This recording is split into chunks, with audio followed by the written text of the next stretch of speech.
Meus irmãos, os versículos que nós lemos, do 44 ao 50, João nos apresenta um resumo da mensagem que Cristo deu ao longo do seu ministério. Então, o que nós temos, algumas traduções, elas vão até colocar aqui no subtítulo, né, ou na epígrafe, como o resumo do ensino de Jesus. João Ferreira de Almeida geralmente está assim, algumas que tem a divisão do parágrafo com epígrafes, né? E, de fato, é o que é. É um resumo, uma síntese da mensagem de Cristo ao longo do seu ministério que João encaixa aqui. Então, um comentário bíblico do próprio João, uma síntese do que Jesus pregou ao longo do seu ministério. Nos versículos anteriores, quando lemos que Jesus se ocultou deles, que foi até mesmo a última mensagem que preguei, vemos aquilo que podemos chamar de um encerramento do seu ministério público. Não é? Nós lemos isso no versículo 37, né? Versículo 36. Enquanto tendes luz, crede na luz, para que vos torneis filhos da luz. Jesus disse essas coisas, retirando-se, ocultou-se deles. E aqui é mais do que um afastamento físico, é mais do que simplesmente como alguém que encerrou um assunto e ambos foram para os seus lados. De fato, marca o encerramento dentro da narrativa dos evangelhos, do ministério público, do ato de Cristo falar às multidões. E o próprio texto diz que, mesmo tendo realizado muitos sinais diante dele, o resultado foi este: não creram. Versículo 37. E embora tivesse feito tantos sinais na sua presença, não creram nele. E agora João retorna, meus irmãos, às palavras de Cristo para mostrar algo muito claro. A quem? Aos judeus do seu próprio tempo. Nós não podemos esquecer aqueles que ouviram, queriam ouvir, queriam ler, o auditório imediato do escritor, né? E qual é a mensagem? É impossível rejeitar a Cristo e ainda assim afirmar que se tem a Deus. Não podemos esquecer que os evangelhos, que estes homens têm um auditório judaico, têm um auditório hebreu. E homens como aqui estão, pensam estar rejeitando a Jesus, estarem rejeitando simplesmente mais um mestre, estar rejeitando tão somente ensinos. Mas o que João quer enfatizar a estes leitores, a esses ouvintes, a esses homens, a este povo, que é impossível rejeitar a Cristo e afirmar: eu tenho Deus na minha vida. Os judeus carregavam em sua história um padrão recorrente: rejeitar os profetas, perseguir os mensageiros de Deus, e aqui, mais uma vez, a história se repete. Este currículo na história de Israel, este currículo da história dos israelitas de perseguirem os seus profetas, de rejeitarem a mensagem. Mas há um agravante neste ponto da história. E qual é o agravante? Jesus não é apenas mais um profeta. Eu tenho a plena convicção que todos nós aqui sabemos disso, que Cristo cumpre um ofício profético, mas é mais do que um profeta, é mais do que. Ele é o Filho prometido. Por isso que ele diz: quem me vê a mim, vê aquele que me enviou. Ou seja, rejeitar a Cristo não é apenas rejeitar um mensageiro, é rejeitar o próprio Deus.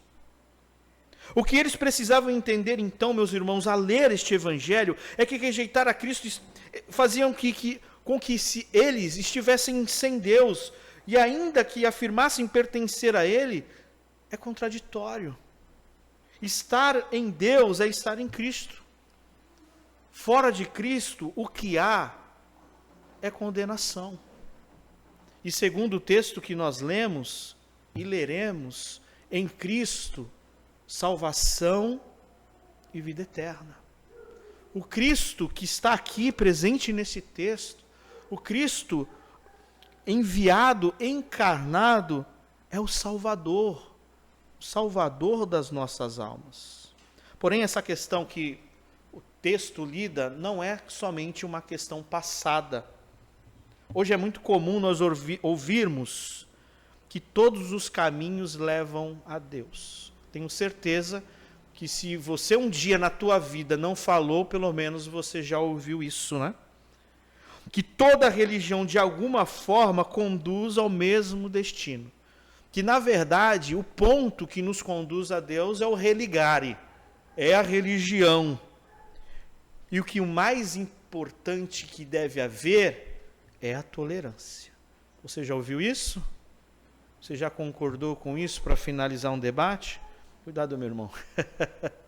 Porque isso é uma mentira. E o texto que nós estamos lidando diz que isso é uma mentira. Ou seja, a fé cristã, ela não reconhece múltiplos caminhos. A Escritura é clara. Há um único caminho para a salvação e para a vida eterna e para a comunhão com Deus. Não múltiplos caminhos. E quem é este caminho? Este caminho é Cristo. Este caminho é o Senhor Jesus. Essa é a força do texto. É isso que João tensionou que os seus ouvintes, leitores, entendessem. É isso que eu desejo que entendamos nesta manhã. Que fora de Cristo há condenação. Em Cristo a salvação eterna. Em Cristo a justificação. Fora de Cristo não há comunhão com Deus. Não há histórico parentesco. Não há identidade de pertencimento por legado histórico de família. Não há outros caminhos, caminhos de boas obras, caminhos de boas ações, legado religioso. Não há. Não há. O que há é a fé em Cristo Jesus. O que há é a justificação de Cristo Jesus na cruz do Calvário, que redimiu pecadores. Essa é a síntese e o resumo do ensino de Jesus através do escrito do apóstolo João, testemunho ocular. Que esta mensagem, nesta manhã, meus irmãos, alguns sejam despertados a entender que não, se você não tem a Cristo, você não tem a Deus. Outros fortaleçam em saber que pelo fato de você ter a Cristo, você tem a Deus, você tem comunhão com Deus, e você vive numa esperança eterna, incorruptível e inabalável. Sejamos fortalecidos em nossa fé e neste entendimento. Versículo 44 e 45 é importante entendê-los juntos. E eu gostaria de manter isso na sua mente, que aqui trata-se deste resumo do que Jesus pregou ao longo do seu ministério. Estas mesmas palavras que você vê aqui, você encontra em outras passagens no próprio Evangelho de João. Jesus clamou dizendo: quem crê em mim, crê não em mim, mas naquele que me enviou, e quem me vê a mim, vê aquele que me enviou. Ou seja, crer em Cristo é crer naquele que o enviou. E quem o enviou? O Pai o enviou. Poderíamos, a partir daqui, abrir uma longa explicação sobre a relação entre o Pai e o Filho, e isso não estaríamos errados. Ou seja, poderíamos aqui, meus irmãos, fazer um estudo sobre a Trindade. Afinal, estamos diante de uma verdade central, ortodoxa da nossa fé. O Pai e o Filho são distintos em pessoa, em subsistência, mas é uma única essência, faz parte da nossa confissão. Não são dois deuses, mas o único verdadeiro Deus, o Pai e o Filho, três em pessoas distintas, três subsistência, em uma única essência. De fato, isso é importante, porque Jesus não é apenas um profeta, ele é o Filho eterno que se fez carne. O verbo que encarnou. No princípio era o verbo e o verbo era Deus. Mas há um foco aqui no texto que não é explicar a Trindade de forma sistemática, e sim afirmar a unidade da revelação, a execução do ofício e da obra de Deus, do plano da redenção. Jesus está mostrando que não existe separação entre ele e o Pai naquilo que está sendo revelado. Como sabemos de Deus? Como você conhece a Deus? Conhecemos a Deus por nossas próprias capacidades intelectuais, racionais, ou conhecemos a Deus porque Ele se deu a conhecer? Conhecemos a Deus porque Deus Ele se revelou. O ápice da revelação de Deus é o Filho. Por isso ele diz, quem crê em mim, crê naquele que me enviou. Perceba que a força do texto está presente naquele que envia. O Filho é o Messias prometido. O Filho é o enviado, o Cristo, o ungido. Ou seja, a fé em Cristo não termina em Cristo como se ele fosse apenas um intermediário independente, um mero mensageiro. Crer em Cristo é necessariamente crer no Pai. O que equivale para aqueles que estariam lendo, ouvindo, crer em Deus. O que reforça a tese do que nós começamos a afirmar. Que negar a Cristo é negar a Deus.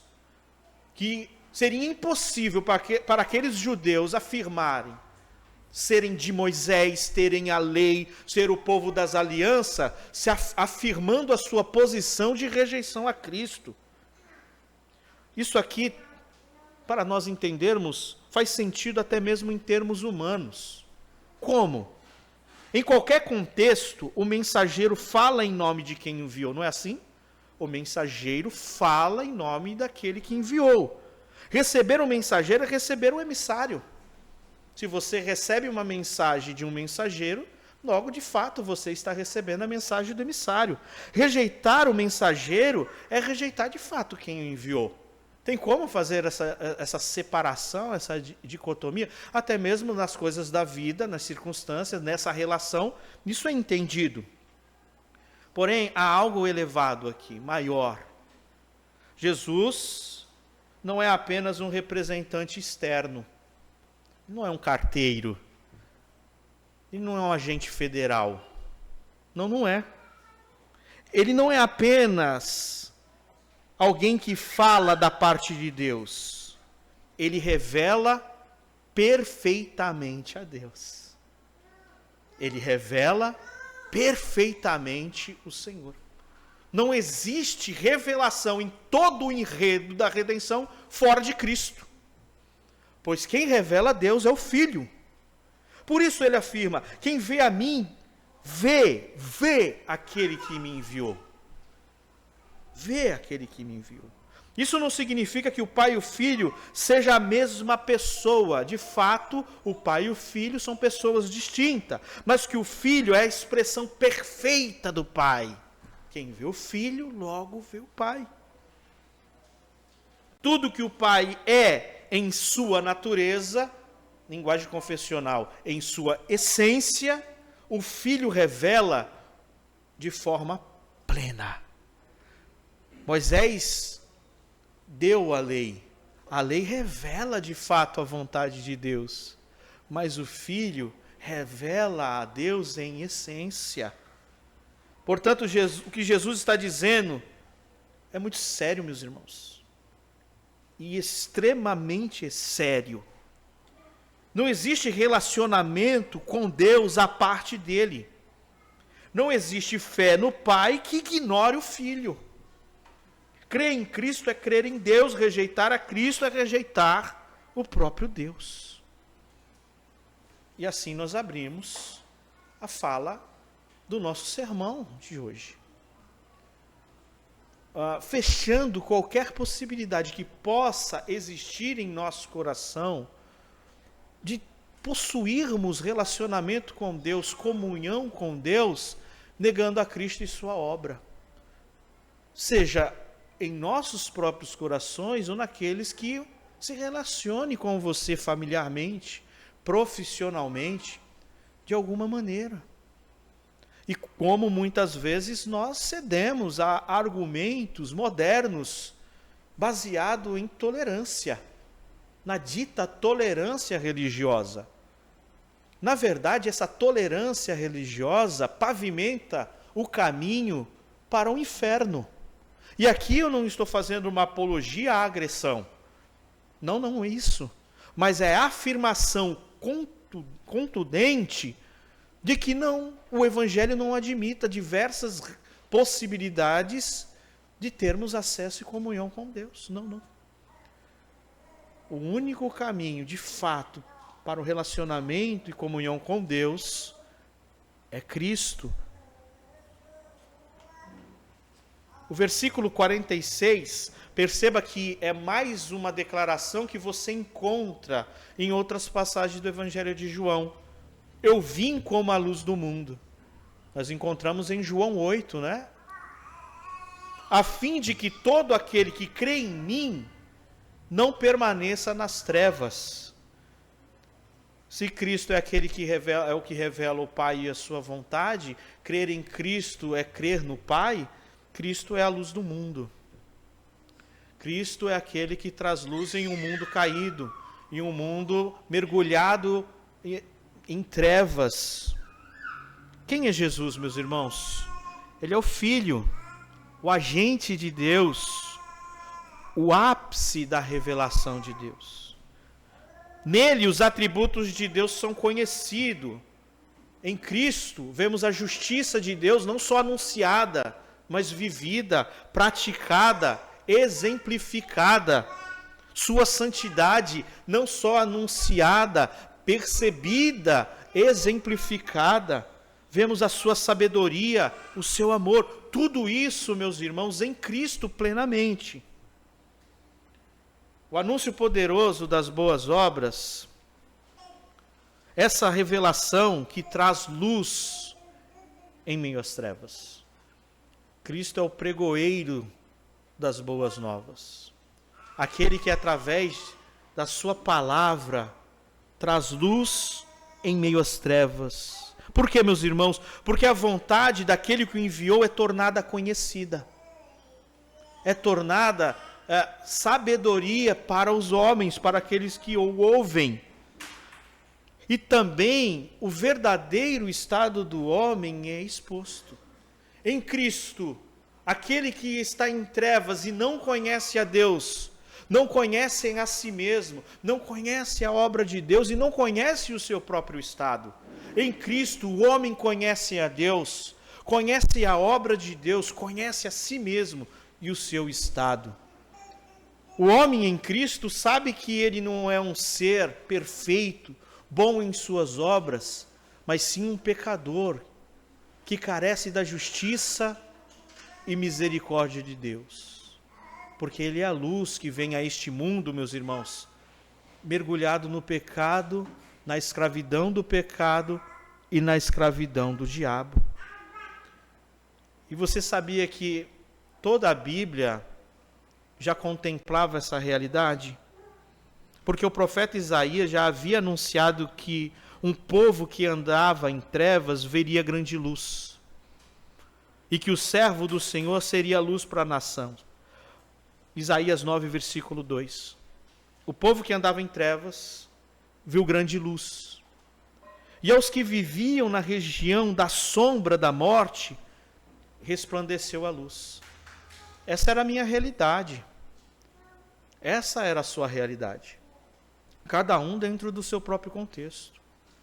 Que se percebia bom, moral, trabalhador, pagador das suas próprias contas, se achava justo dentro da sua própria realidade. Porém, em Cristo, a luz que vem sobre os nossos corações, sobre o nosso entendimento, que dissipa as trevas, revela a Deus e sua obra. Revela a Deus e a sua vontade, o nosso estado de condenação e o nosso estado de ruína e queda. O mundo na escuridão do pecado não conhece a Deus. Quando nós vamos ao mundo pregando a palavra, pregando o evangelho, não podemos dizer que estamos indo a pessoas que conhecem a Deus. Não, meus irmãos. Estamos indo ao mundo em trevas, um mundo que não conhece a Deus. E o máximo que eles conseguem produzir para os seus próprios caminhos são apenas caricaturas, ideias distorcidas, formadas pela imaginação corrompida do homem. É por isso que, por muitas vezes, quando nós estamos evangelizando, gastamos muito mais tempo em um estado de apologética, né? Desfazendo fundamentos errôneos, para que possamos pregar até mesmo o evangelho. Porque do lado de fora, na escuridão do entendimento, da alma, na escravidão do pecado e do diabo, as pessoas constroem uma imagem de Deus para si mesmas, segundo as suas próprias ideias. Quando nós vamos a essas pessoas, nós vamos não pressupondo que elas conhecem a Deus como nós conhecemos, ainda que haja um senso de religiosidade nelas. Nós vamos, meus irmãos, como instrumentos de Cristo, testificar da luz que brilhou a nós também. O mundo aqui representa todos aqueles que vivem nessa cegueira do pecado, sob a influência do diabo. E é exatamente nesse cenário que são iluminados pelo Messias prometido. Exatamente neste campo. A apropriação desta luz não é por outra forma, mas pela fé. Eu vim como luz ao mundo, a fim de todo aquele que crer em mim não permaneça nas trevas. O texto está nos dizendo que a forma do homem deixar de viver na escuridade do pecado, na prisão do diabo, é crer na luz que dissipa as trevas. Por outro lado, a rejeição, como já vimos anteriormente, é a permanência nas trevas. É permanecer na escuridão. E permanecer nas trevas, não há neutralidade. Permanecer no caminho da perdição. Aqui temos uma preparação no texto para o caminho que é dito sequencialmente, pois o Senhor, ele diz: não vim para julgar o mundo, eu vim para salvar. Agora, algo para nós. A igreja participa desta obra. Somos chamados e convocados a participar desta mesma obra. Não como luz, como ele é luz. Não como a fonte da luz, mas como instrumento. Como instrumento daquele que é a fonte da luz. E como nós cumprimos isso, meus irmãos? Ao anunciar o Evangelho, a igreja proclama essa luz ao mundo para aqueles que ainda estão em trevas, sejam chamados a crer em Cristo. Mas para isso você não pode concordar com essa ideia moderna que religião, ou religare, todos os caminhos conduz a Deus, e você dormir bem com isso. A pessoa está profanando o Evangelho com as suas falas, mas você encontra um ponto que possa justificar e você concorda e está tudo bem. A força deste texto é para nos tirar deste local confortável. Porque neste lugar, meus irmãos, o mundo quer que nós permaneçamos. Quando afirmam, o que precisa existir é tolerância. Porque todos os caminhos levam a Deus. Lendo este texto até aqui, você concorda com isso? Você encontra aqui, meus irmãos, um respaldo para esta fala? Ou você encontra nesse texto que essa expressão nada mais é uma expressão daquele que já caminha em trevas? E essa fala sustenta a vida daquele que está aparecendo em trevas.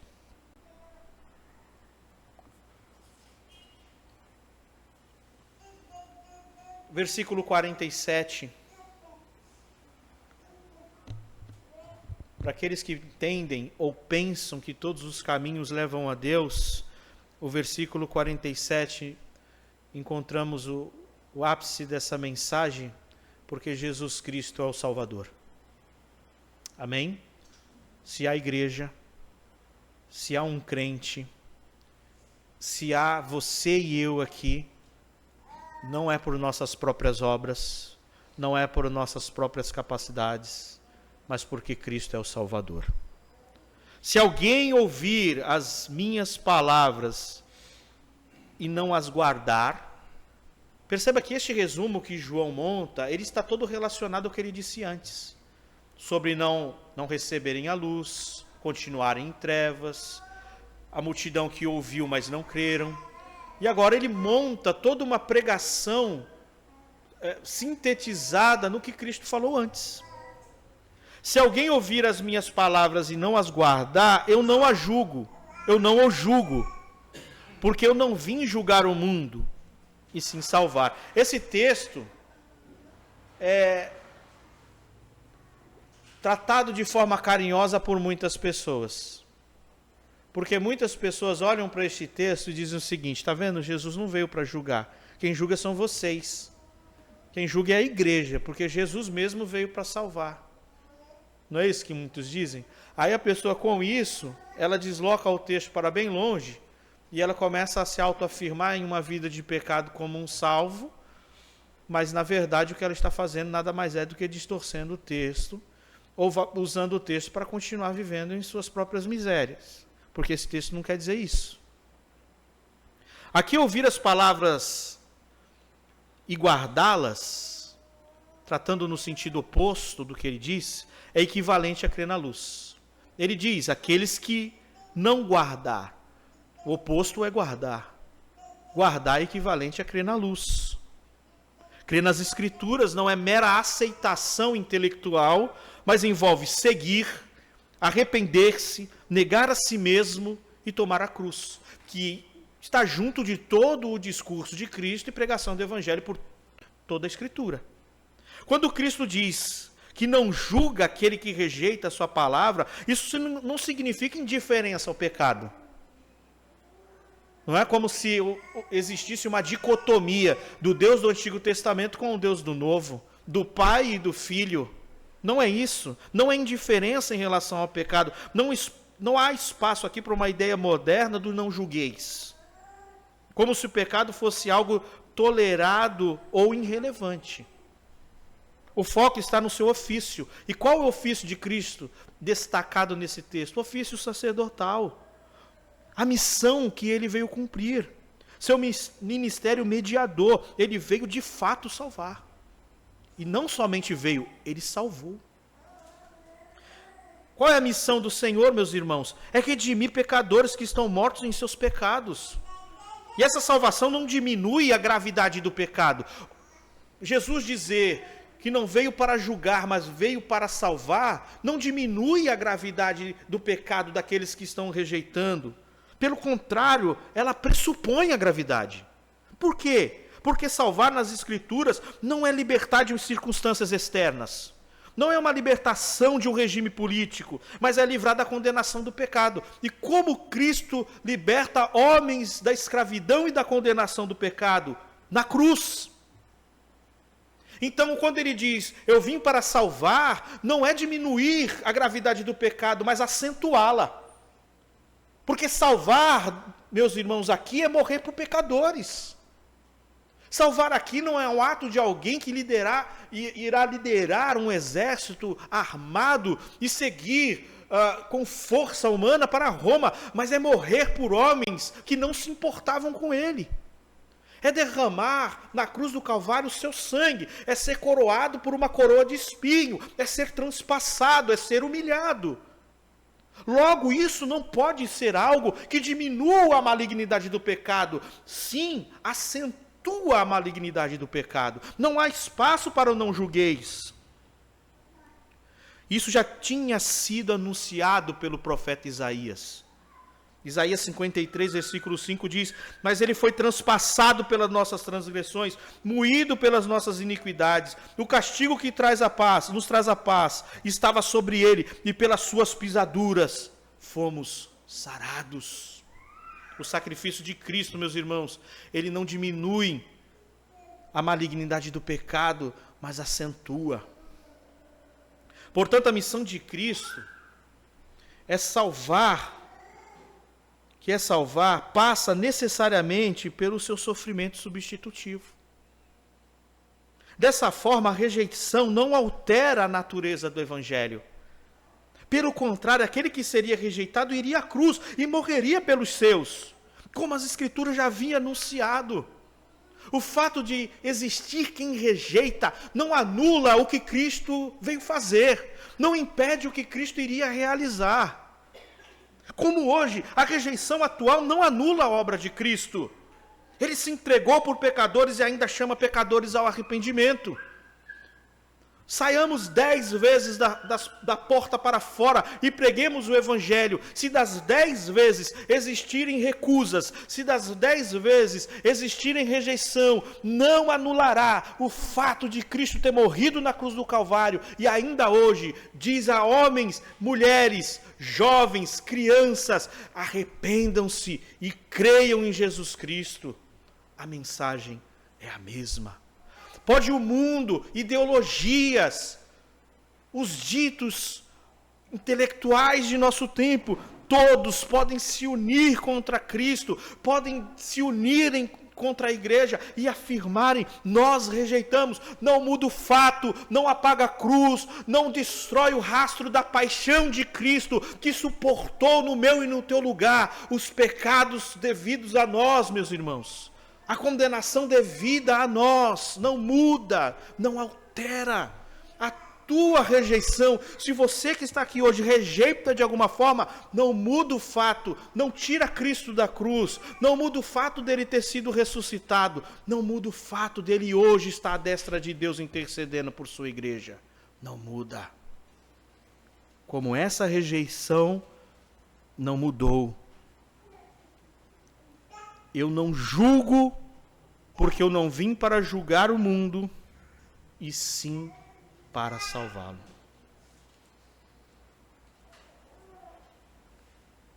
E para que reforce a ideia que ali não há espaço para o não julgueis, o versículo 48 não deixa o ouvinte ou o leitor com a ausência de julgamento. Quem me rejeita e não recebe as minhas palavras, tem quem o julgue. Tem quem o julgue. A própria palavra que eu tenho proferido, essa julgará o último dia. Há espaço para o não julgueis ali? Nenhuma, né? Ou seja, o que o Senhor destaca é o julgamento da própria palavra. Da mesma forma que crer não era mera disposição mental, de rejeitar e não receber também não é algo neutro. Aqui ele diz rejeitar, não receber. E quando você coloca esse texto aqui e observa ele mais a fundo, você vai ver que trata de uma incredulidade ativa, marcada por desprezo, meus irmãos, por resistência à verdade revelada. Não é simplesmente uma negação neutra. Aqui fica evidente que o fato de Cristo ter vindo para salvar não anula a gravidade da rejeição. A mesma palavra que foi anunciada para trazer vida será a que julgará no último dia. A mesma palavra que traz vida para aqueles que creem é a mesma palavra usada para trazer julgamento. E a ideia é clara, a mensagem do Evangelho ela não é neutra, ela sempre produz efeito. Entende? Ela não é neutra, sempre trará efeito, porque a rejeição não anula a obra, a palavra nunca volta vazia. Para aquele que crê, a palavra é vida e perdão. Para aquele que rejeita, a palavra é condenação e ira. Este padrão estava presente nas Escrituras. Assim como aqueles que conheciam a lei de Moisés seriam julgados por ela, também agora aqueles que ouvem as palavras de Cristo e não as recebem serão julgados pela própria palavra que ouviram. Pela própria palavra que ouviram, meus irmãos. Como o próprio Senhor já havia dito anteriormente, referindo-se a Moisés: há quem vos acuse. Moisés, em quem tendes posto a vossa esperança, porque se de fato cresci em Moisés, também creriam em mim. João 5, versículo 45, 46.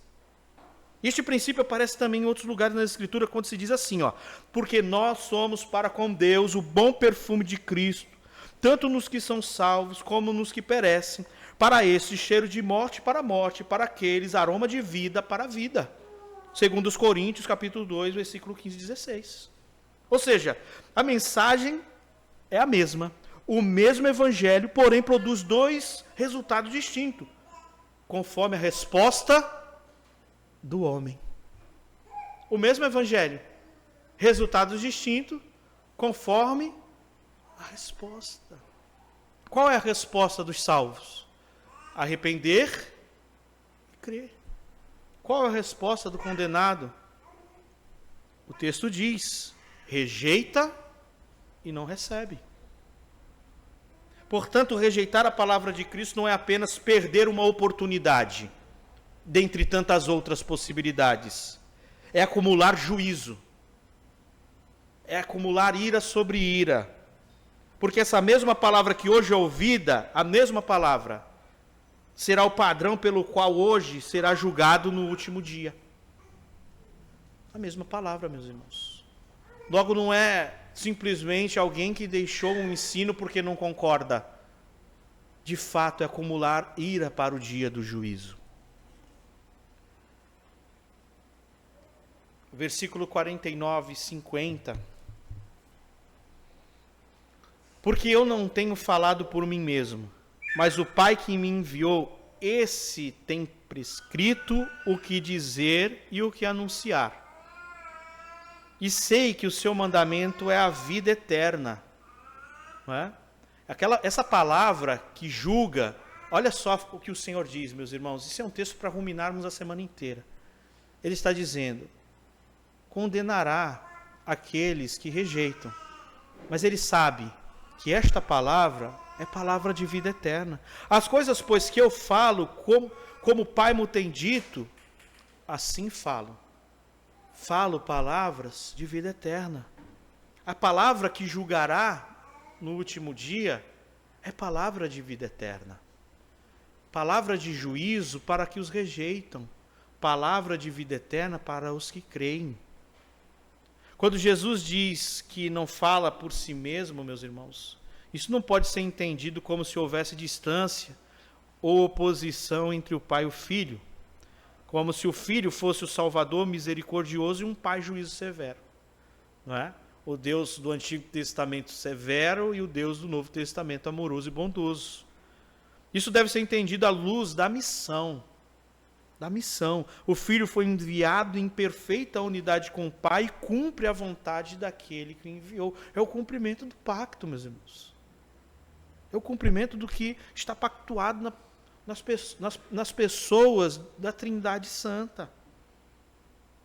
E nos versículos anteriores vimos o ofício sacerdotal de Cristo, o Cristo Salvador, o ofício mediatório, aquele que vem para salvar. E aqui nós vemos o ofício profético, aquele que fala as palavras de Deus.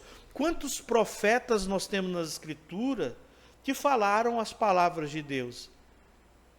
Eis que te digo, não é isso? Está em todos os lugares da antiga aliança. Isso aqui traz um peso, por que as palavras são tão decisivas. Por que a palavra, tanto ela leva a fé e salvação, quanto o contrário em rejeição e não aceitação leva a juízo. Porque elas não são apenas as palavras de um mero mestre. Não são meras reflexões de homens. Não é um simples rabino que sobe no cume e fica trazendo reflexões humanas. São palavras do próprio Deus. E aqui a gente fechou o cerco. É impossível afirmar possuir a Deus e rejeitar a Cristo. Você que se acha muito bonzinho, pagador das suas contas, moral, e de alguma forma expele Cristo para fora da sua vida, é impossível, meu irmão. Por isso, rejeitar as palavras de Cristo não é apenas rejeitar um ensino, é rejeitar o próprio Deus que está falando, o próprio Deus que fala ao povo. Muitos entre os judeus viam a lei de Moisés como fonte da vida, não é isso? Mas agora Cristo mostra que a verdadeira vida está no Evangelho, está na pregação do seu ensino, da sua palavra.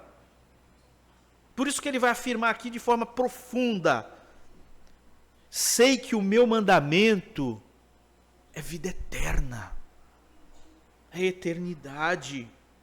O Filho fala com certeza, ele não recebeu essa verdade por mediação, como os profetas. Não foi mediado como o de Moisés. Ele conhece diretamente, porque ele é a própria revelação. Cristo não é apenas um mensageiro que transmite uma mensagem recebida, meus irmãos. Ele é o agente direto da revelação de Deus. Quem vê a mim, vê o Pai. Por isso a fé em Cristo não é fé em um intermediário distante. É a fé naquele que é a própria palavra, o Verbo encarnado. Tudo em Cristo revela a Deus. Tudo em Cristo revela o Pai. O próprio Pedro já disse isso antes, né? Para onde iremos? Tu tens palavras de vida eterna. Para onde irei eu, se só tu tens palavras de vida eterna? As palavras de Cristo, você entende que as palavras de Cristo é palavras de vida eterna, meu irmão e minha irmã? Ou meras palavras circunstanciais? A missão de Cristo, portanto, envolve proclamar a verdade que traz luz em meio às trevas, chamar o homem ao arrependimento, revelar plenamente a vontade de Deus. E essas palavras não apenas informam. Não somos meramente pessoas bem informadas. Essas palavras conduzem à vida. Crer, guardar, seguir, tudo isso resulta em vida eterna no Evangelho. Essas coisas não se separam. Crer e guardar, se der. Crer e obedecer, se for... Não, meus irmãos. Tudo isso, crer, guardar, seguir, tudo isso resulta em vida eterna. Por outro lado, a condenação está ligada à incredulidade, à rejeição a essa palavra.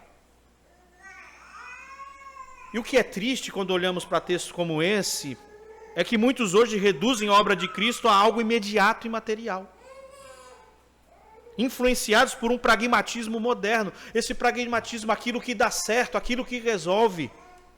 Buscam um cristianismo de soluções rápidas, respostas práticas, quase como receita de um pronto-socorro para a vida eterna. Aquela passada rápida no pronto-socorro. Me dá uma receita para que essa dor saia logo, essa gripe passe logo. Essa muitas vezes é a nossa relação com o Evangelho. Porém, não é essa a visão bíblica.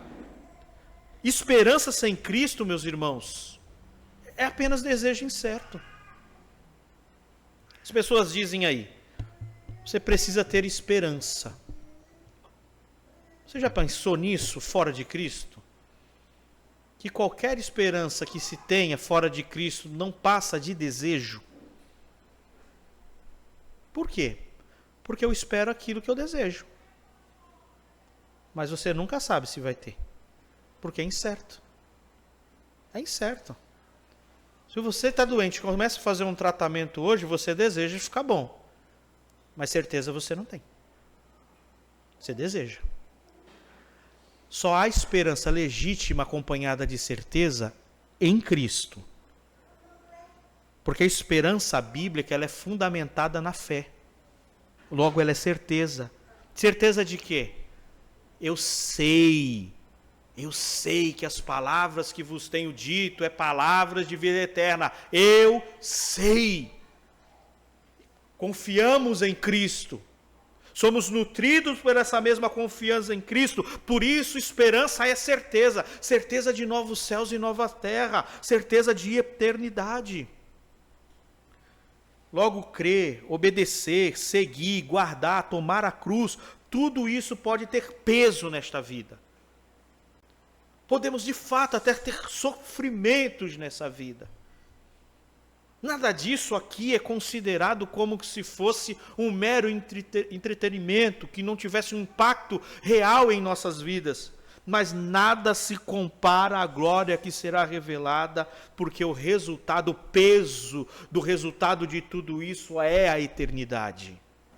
É a eternidade. Mas quanto de nós não fomos afetados por essa visão pragmática e reduzimos palavras como essa ao cotidiano comum? Por isso vem uma pergunta: quando você pensa em fé e obediência à palavra, onde está a tua mente? Tu consegue passar dos metros quadrados da tua casa?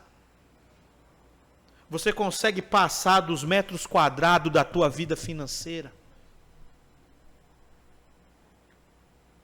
Ou você de fato, meus irmãos, ultrapassa todas essas barreiras e coloca a tua fé na esperança daquele dia que não será como qualquer outro dia? No dia que não será como qualquer outro dia.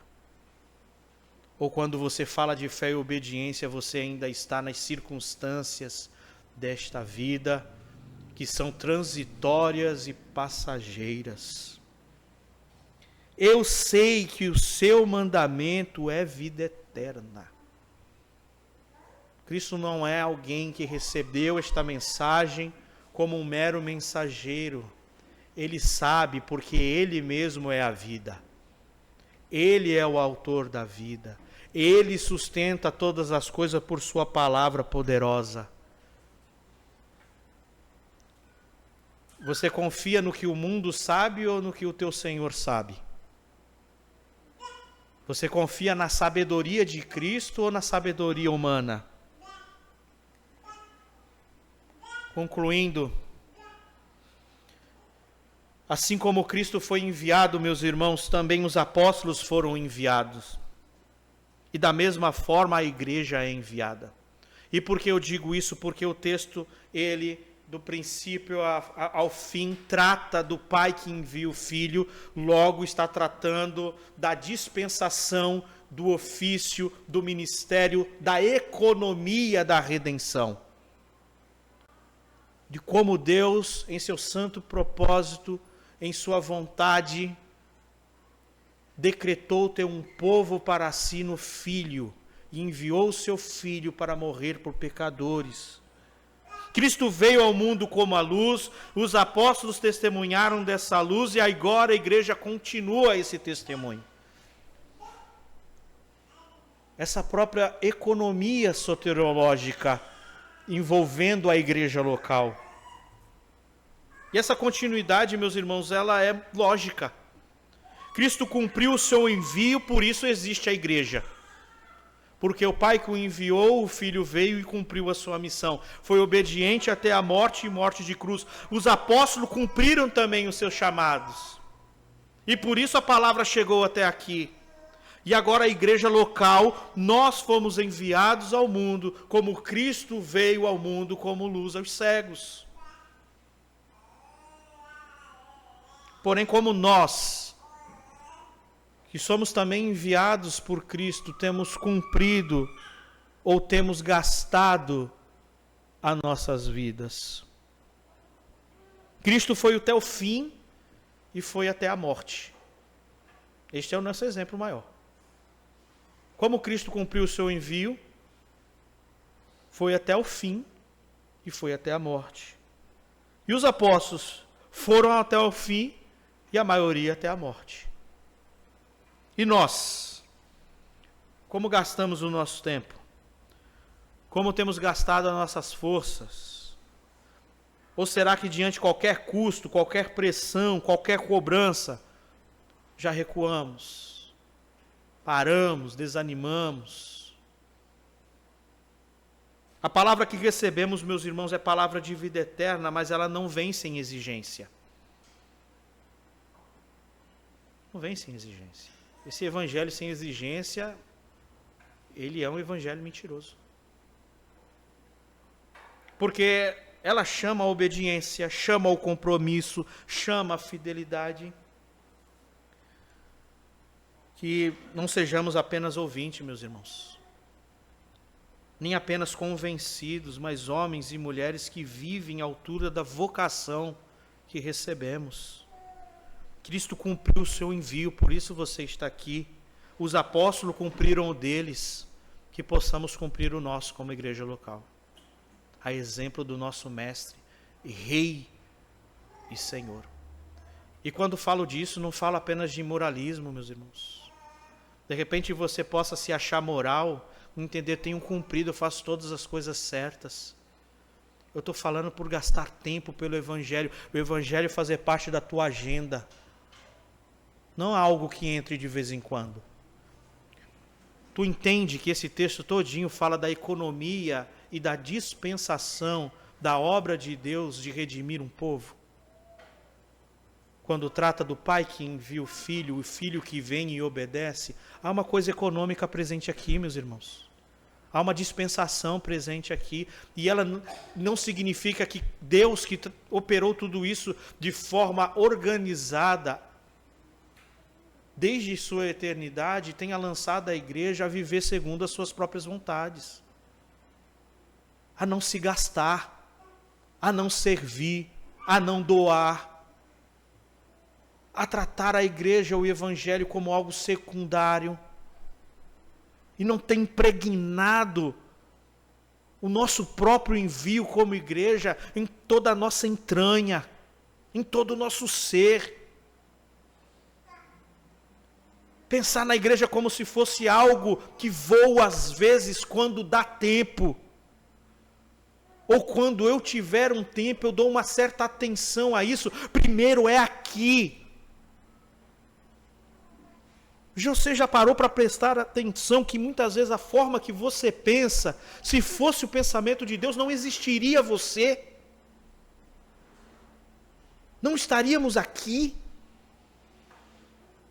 Meus irmãos, da mesma forma que o Filho foi enviado, Ele nos enviou. Da mesma forma que o Filho veio, que possamos também cumprir a nossa vocação. O João disse: eu não sou a luz, mas testifico da luz.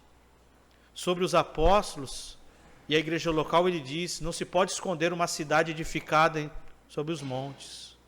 Vocês serão sal da terra e luz do mundo. Possamos cumprir a nossa vocação em Cristo Jesus, o Salvador, que não veio para julgar, mas para redimir pecadores, da qual nós fazemos parte.